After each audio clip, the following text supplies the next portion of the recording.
Oke, jadi Nah, yang lain Yesus aja deh. itu, si logika aja. Kalau ibu kan ngomong ngoceh terus nggak dikasih. Jadi Yesus itu membangkitkan orang mati pakai kuasanya sendiri, mematikan orang, ngelelepin orang ke neraka juga pakai kuasa sendiri. Pandai Dia sekali kok adalah berbohong. seorang Berbohong. raja. Pandai sekali kok Sebentar. berbohong.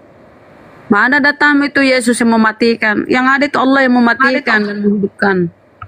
Oh, pandai sekali. Jangan bohong-bohong di komal api. Cek, 1 2, cek. Suara gimana? Masuk Bang. Dengar. Masuk Bang, mantap. Loh, kok gua nggak bisa dengar orang? Waduh. Langsung datang. Iya benar. Nggak tahu saya males ya kalau dengar orang bohong. Luka. Kok gua nggak bisa dengar orang? Kita dengar Bang, kita dengar. Kita dengar Bang. Kali ya. Sini. Ntar apa? Ngelepin orang. 1 2. Yesus lah emang. 1 2. Yesus sudah Tuhan banget lah. Wah, Gurunda. Bos udah datang. Assalamualaikum, Paduka. Gurunda. Waalaikumsalam. Bosnya udah datang. Waalaikumsalam warahmatullahi Assalamualaikum wabarakatuh. Gurunda. Waalaikumsalam warahmatullahi wabarakatuh. Mantap nih. Ini panutan Bang, panutan. Ini datang. Bang Luga ya? Iya, Sehat, Bang? Sehat. Lama nggak jumpa Bang Luga.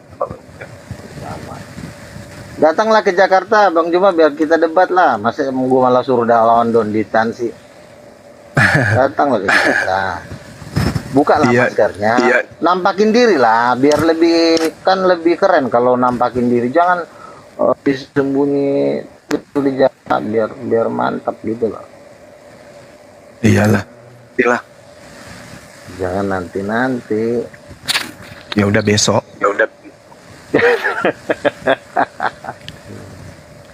Ini kayaknya Juma tambah kaya nih ya. Tambah kaya.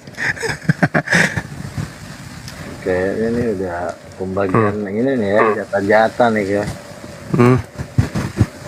Si Kores bulanannya lancar nggak Bang Juma? Kores lancar ya? Bulanannya, perpulahannya lancar. Lancar. Pantesan aja semangat terus nyiapin. Iyalah semangat. Kemarin Gurunda refreshing ya? Sepekan di gunung. Ini mulai naik lagi hari Jumat. Jumat apa Sabtu? Jumat. Suara putus-putus kenapa ya? Iya kayaknya. Kita apa Gurunda? Ya udah bagus. Tadi di Bundaran Mbak seru. Sayangnya mati lampu. Saya juga rungkat. Oh iya. Iya. Aku mental. Jadi yang membangkitkan dari antara orang mati kan Roh Kudus kan? Betul nggak tuh? Roh Kudus yang bangkitin. Makanya Yesus itu jadi Tuhan jadinya. Coba baca Yehezkiel 37, ada nggak Roh Kudus di situ, Bang?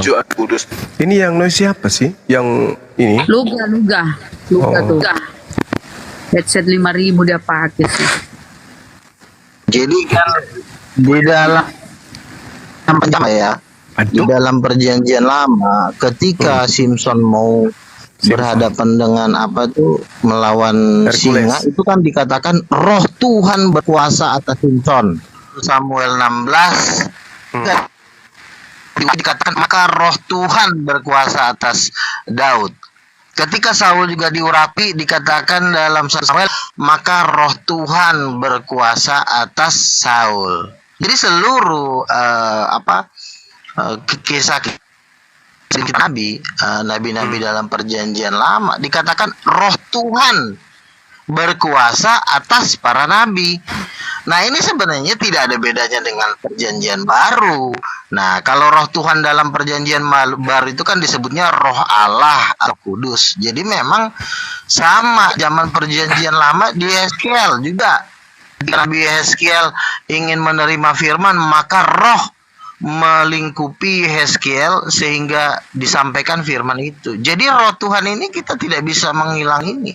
Karena dari zaman Musa, roh Tuhan kan, roh Tuhan ini kalau dalam perjanjian lama kan disebutnya Roh Kudus. Sama juga ketika Yesus membangkitkan orang mati di Kisah Rasul 10 ayat 38, maka Allah mengurapi dia dengan kuat kuasa dan melepaskan orang yang dibelenggu oleh iblis. Kisah Rasul 10 ayat 38-39. Ya. Jadi semua mujizat-mujizat yang dilakukan oleh Yesus itu yang membuat adalah roh Tuhan.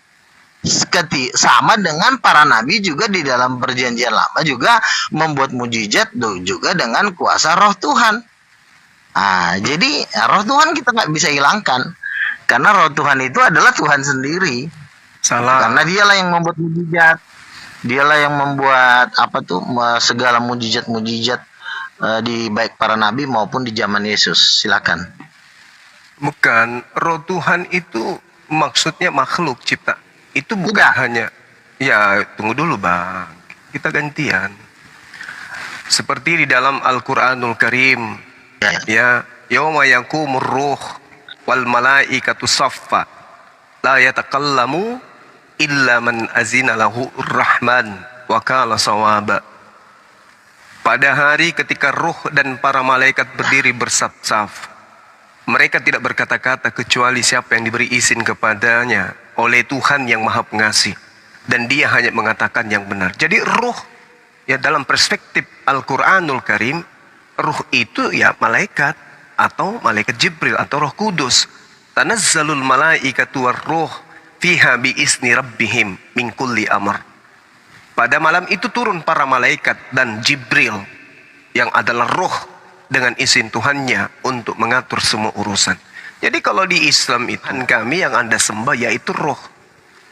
Banyak ayat di dalam Al-Quranul Karim kalau ruh itu adalah artinya utusan Allah atau malaikat Jibril. Contoh di dalam surah Maryam ayat 17, coba Anda lihat terjemahannya aja supaya Bang Luga itu bisa dengan mudah memahami Al-Quran. Fattakhasat min dunihim hijaba farsalna ilaiha ruhana. Ya, siapa di sini yang datang disebut sebagai roh? Malaikat Jibril. Jadi di hadapan umat Islam ketika Bang Luga menyembah roh, itu Bang Luga sedang menyembah makhluk Tuhan. Seperti itu Bang. Silakan. Oke. Ketika Roh Kudus membangkitkan Yesus dari antara orang mati, Roh Kudus itu tidak menerima kuasa dari Bapa. Karena Yesus kan kata, aku mengusir, Bapa lah yang mengusir setan. Dia mengatakan, aku mengusir setan dengan kuasa roh Allah. Jadi roh inilah yang membangkitkan orang mati. Tidak ada ayatnya bahwa Roh Kudus itu menerima kuasa dari Bapa, itu tidak ada ayatnya. Karena Roh Kudus itu adalah sumber dari kuasa itu. Dari mana kita tahu sumber dari kuasa itu? Di Wahyu 4 ayat 5 dikatakan, dan dari tahta itu keluar kilat dan kuntur, dan 7 obor menyala-nyala, dan itulah 7 roh Allah. Kenapa Roh Kudus ini digambarkan seperti api? Karena api itu sumber. Api itu tidak menerima kuasa apapun dari hal yang lain, karena yang namanya api itu sudah sumber. Misalnya kita bakar rumah, kita tidak akan mengatakan, api itu mendapat kuasa dari mana ya sehingga dia bisa membakar rumah itu. Jadi Roh Kudus itu sumber, Bang. Betul, Bapa mengutus, bukan memberikan kuasa kepada Roh Kudus. Nah, di dalam perjanjian lama juga dikatakan bahwa berkuasalah roh Tuhan atas Simson. Jadi tidak dikatakan bahwa Bapa memberikan kuasa kepada roh Tuhan, maka roh Tuhan itu berkuasa. Jadi tidak ada satupun ayat di dalam Alkitab bahwa Roh Kudus itu menerima kuasa dari Bapa. Karena justru di dalam Roh Kudus itulah sumber, seperti mata air. Dia memproduksi kuasa sendiri di dalam dirinya. Makanya simbolnya api. Kenapa harus simbolnya api? Karena api itu sumber kuasa. Bukan api itu menerima kuasa. Kalau api menerima kuasa, ya dia menerima kuasa dari mana lagi? Karena dia sendiri sudah api. Makanya gambar dari Roh Kudus itu adalah api. Jadi kronologinya bukan Bapa memberikan kuasa kepada Roh Kudus sehingga Roh Kudus membangkitkan Yesus dari antara orang mati, tetapi Bapa hanya memerintah, mengutus. Maka kan memerintah roh. Roh itu ada di mana? Roh itu ada di tangan. Sehingga tangan kita punya kekuatan untuk memukul. Pikiran itu tidak memberikan kuasa kepada pikiran, hanya mengarahkan. Roh itu, misalnya roh itu harus mengikuti A, mengikuti B. Roh Kudus memang tunduk kepada Bapa, tetapi Roh Kudus tidak menerima kuasa dari Bapa. Hal ini sama seperti kita bandingkan sama seperti misalnya antara laki-laki dan perempuan. Ya, perempuan itu dia punya rahim. Dia hanya menerima sperma, tapi yang menjadikan anak itu bukan laki-laki, tapi rahim dari perempuan itu. Makanya Roh Kudus itu sifatnya seperti perempuan. Rahim menerima sperma dari laki-laki, itu artinya bahwa Roh Kudus itu diarahkan oleh laki-laki. Tapi pergerakan dari Roh Kudus itu tidak dia kekuasaan sendiri, yaitu dia sumber api itu sendiri. Nah, kalau Yesus itu sumber cahaya. Bapa itu adalah sumber dari kepemimpinan dan pemikiran. Makanya Bapa sifatnya mengutus. Bapa mengutus Roh Kudus, Bapa memerintah Roh Kudus, tapi Roh Kudus ini bentuknya sudah api, artinya dia tidak menerima kuasa dari Bapa. Makanya Roh Kudus itu Tuhan. Silakan dibantu. Iya, jadi kalau di Kristen Roh Kudus itu Tuhan, ya silakan aja. Tapi di Islam Roh Kudus itu adalah utusan Tuhan. Dia hanya ciptaan. Itu. Ya. Nah, sekarang kita lihat Al-Qur'anul Karim mengatakan begini, ulaika kataba fi qulubihimul imana wa ayyadahum biruhil min. Mereka itulah orang-orang yang di dalam hatinya telah ditanamkan Allah keimanan, dan Allah telah menguatkan mereka dengan pertolongan yang datang dari Allah. Jadi ruh dari Allah itu bisa juga bisa penolong dari Allah. Bisa makhluk yang diberikan pada ciptaan Allah. Bisa sebagai utusan Allah. Bisa disebut sebagai malaikat Jibril. Itu adalah roh. Roh Kudus dan seterusnya. Bisa juga sebagai makhluk langit atau malaikat-malaikat. Bisa juga roh itu adalah wahyu. Nah, sehingga ketika saudara Luga menyembah kepada roh, itu sangat disayangkan. Karena kedudukan roh itu hanyalah ciptaan. Contoh, kita lihat di dalam Bilangan 11:25. Lalu turunlah Tuhan dalam awan dan berbicara kepada Nabi Musa. Kemudian diambilnya sebagian dari roh yang hinggap pada Nabi Musa. Dan ditaruhnya atas roh itu kepada 70 tua-tua itu. Ketika roh yang datang dari Musa itu hinggap pada mereka, kepenuhanlah mereka seperti Nabi. Berarti roh yang datang pada Musa diambil oleh Tuhan, memiliki kekuatan sama seperti Nabi. Berarti roh itu adalah sesuatu yang digunakan Tuhan untuk menguatkan manusia, di mana manusia itu kelak akan dijadikan sebagai Nabi dan seterusnya. Kita lihat di dalam Bilangan 11:29. Tetapi Musa berkata kepadanya, apakah engkau begitu giat mendukung diriku? Kalau seluruh umat Tuhan menjadi nabi oleh karena Tuhan memberi rohnya hinggap kepada mereka, maka mereka akan sanggup sama seperti aku. Itu inti daripada Bilangan 11 nomor 29. Jadi kalau roh Tuhan diberikan kepada seseorang, maka seseorang itu bukan menjadi Tuhan, tetapi seseorang itu menjadi wakil Tuhan. Seseorang itu menjadi nabi Tuhan. Satu lagi, di Nehemia 9 nomor 30. Namun bertahun-tahun lamanya engkau melanjutkan sabarmu terhadap mereka. Dengan rohmu, engkau memperingatkan mereka. Yakni dengan perang engkau menyerahkan mereka ke tangan bangsa-bangsa segala negeri. Jadi, roh yang diberikan kepada seseorang, menjadikan seseorang itu menjadi nabi. Coba kita lihat di dalam Yohanes 3, nomor 13. Ini penting untuk saudara Luga pahami. Di dalam Yohanes 3, nomor 13, di situ Yesus sendiri yang mengakui, tidak ada seorang pun yang telah naik ke dalam surga selain daripada dia yang telah turun dari surga, yaitu anak manusia. Kenapa Yesus ini kemudian dikatakan seperti itu? Karena pada diri Yesus itu ada roh Tuhan. Nah, kita lihat, kita loncat ke data nomor 34, terakhir dari saya ya, Bang Luga. Di situ sangat jelas dikatakan di dalam kitab saudara sendiri terkait dengan roh. Sebab siapa yang diutus oleh Allah, dialah yang menyampaikan firman Allah. Sebab Allah mengaruniakan rohnya dengan tidak terbatas kepada mereka. Lantas menjadi Tuhan. Karena ada roh Tuhan pada dirinya. Tidak. Roh Tuhan yang dimaksud di situ adalah kekuatan yang Tuhan limpahkan kepada mereka berupa ilham, berupa roh, berupa kekuatan yang menjadikan mereka itu memiliki kelebihan di atas manusia lain. Tapi kedudukan mereka tetap saja sebagai manusia. Demikian, silakan. Oke. Mantap Gurunda. Di dalam Alkitab, baik Musa melambangkan roh Tuhan itu adalah 7 obor. Ya, di dalam tabernakel Musa ada 7 kaki dian menjadi penerang di dalam bait suci di ruang Maha Kudus. 7 kaki dian, ya, itu 7 lampu.